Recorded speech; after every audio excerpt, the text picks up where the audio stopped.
कटक जिला अबकारी विभाग पुणी एक सफलता 3220 लिटर मद जबत। विश्वस्त सूत्रु खबर पाई कटक जिला अबकारी अधीक्षक श्री करुणा शंकर तिवारी निर्देश में आठगड़ अबकारी निरीक्षक श्री रविनारायण प्रधान प्रत्यक्ष तत्वावधान में जिला अबकारी विभाग पक्षर चोरा मद कारबार उपर एक चढ़ाऊ कर अबकारी निरीक्षक श्री प्रधान नेतृत्व में एक अबकारी दल तिगिरिया थाना अंतर्गत भिरुड़ा उपरगड़ गरपड़ा पाइकसाही पणसपाटणा ग्राम एवं निकटस्थ संरक्षित जंगल आठगड़ अबकारी थाना बांकी अबकारी थाना चौदर अबकारी थाना कटक जिला भ्राम्यमाण अबकारी दल एवं तिगिरिया थाना पक्षर एक मिलित चढ़ाऊ कर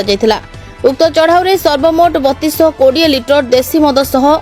31,360 लिटर मद प्रस्तुत निमंते व्यवहृत होता गुड़ पोच उद्धार करा जाई घटनास्थल में नष्ट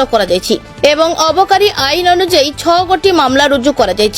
आठगड़ अबकारी निरीक्षक श्री प्रधान नेतृत्व में यह चढ़ाऊ रे चौदर अबकारी थानार समस्त अधिकारी और कर्मचारी आठगड़ अबकारी थानार समस्त अधिकारी और कर्मचारी बांकी अबकारी थानार समस्त अधिकारी और कर्मचारी श्री अक्षय कुमार जेना सहकारी निरीक्षक कटक जिला भ्राम्यमाण अबकारी दल और तिगिरिया थानार अधिकारी समेत अन्य कर्मचारी माने जोग देथिले। कटकरू विनोद कुमार भोई रिपोर्ट प्रतीक्षा न्यूज।